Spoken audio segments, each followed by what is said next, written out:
Comilla city কর্পোরেশনের প্রধান নির্বাহী কর্মকর্তা শামসুল আলমের পদত্যাগের দাবিতে মানববন্ধন চলছে। এ বিষয়ে জানাতে সরাসরি যুক্ত হচ্ছেন সহকর্মী সুমন কবির। সুমন, প্রধান নির্বাহী কর্মকর্তার বিরুদ্ধে কি অভিযোগ করছেন আন্দোলনকারীরা?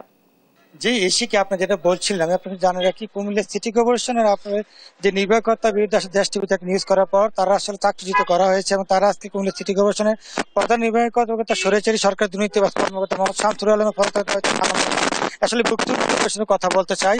আমরা দেখতে পান আসলে এই যে আপনাদের যে চাকরিচ্যুত করা হয়েছে, আপনারা আসলে কি মামলা আপনাকে মামলা করা হবে শুনেছি, আসলে বিষয় কি বল? স্যার বলছে যে আমরা দেশ টিভির আমাদের সাথে কথা বলাতে, ওনার দুর্নীতির তথ্য দেওয়াতে উনি বলছে যে এসপি সাহেব আমার বন্ধু, উনি আমি তোমার মামলা করে দেবো।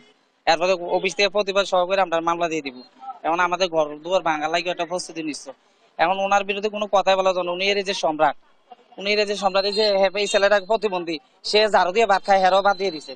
আরেকটা ছেলের উনি আপনার কাছে সাক্ষাৎকার হতে হেরাও বাদ দিয়ে দিছে, কইছে অভিষেক গেটে ঢুকবি না, তারা বাদ দিয়ে দিছে, হাজিরা খাতাতে নাম কাটিয়ে দিছে।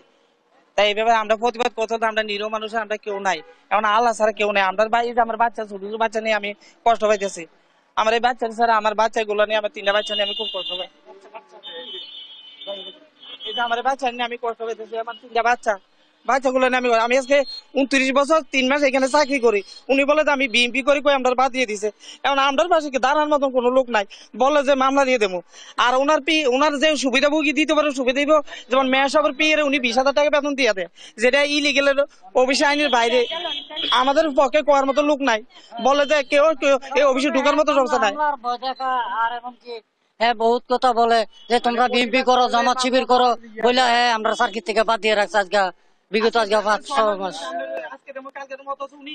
উনি আরো হুমকি টুমকি মারা, বহুত পুলিশ দিয়ে ধরাই দিব। স্যার, আমিও যারো যারা চাকরি করতাম কারণ দিবার রোডটার ভিতরে আর কি 25 বছর থেকে আমি এরপর থেকে মনে করেন ম্যাডাম আনার পর থেকে আমরা বাদ করি। আসলে একটা জিনিস আপনাকে বলে রাখি, আসলে কুমিল্লা সিটি কর্পোরেশন নির্বাহী যে প্রধান কর্মকর্তা শামসুল আলম, তার আসলে দুর্নীতির মহারাজ হিসেবে কুমিল্লাতে তার পরিচিতি রয়েছে। সে গত 20 বছর ধরে আসলে এখানে যে অপকর্ম করা যাচ্ছে, কুমিল্লা প্রতিটা সেক্টর তার দুর্নীতির ছোঁয়া রয়েছে। বিশেষ করে অ্যাপার্টমেন্ট বাসা শুরু করে যেখানে শ্রেণী, পুকুর, ডোবা এবং এগুলোকে হোল্ডিং, সেই সাথে যারা দেশ টিভিতে বক্তব্য দিয়েছিল তাদের সকলকে চাকরিচ্যুত করা হয়েছে ইতিমধ্যে। আরেকটা বিষয় জানা রাখি, কুমিল্লার এই দুর্নীতিবাজ থেকে সকলে মুক্তি চায়, সকলে তার পদত্যাগের দাবিতে মানববন্ধন করেছে। আজকে ভুক্তভোগী পরিবার যারা রয়েছে তারা বলছেন আমাদের চাকরি ফিরিয়ে দেওয়া এবং তাকে কুমিল্লা থেকে অপসারণ করা হবে। এই ছিল কুমিল্লা থেকে সর্বশেষ।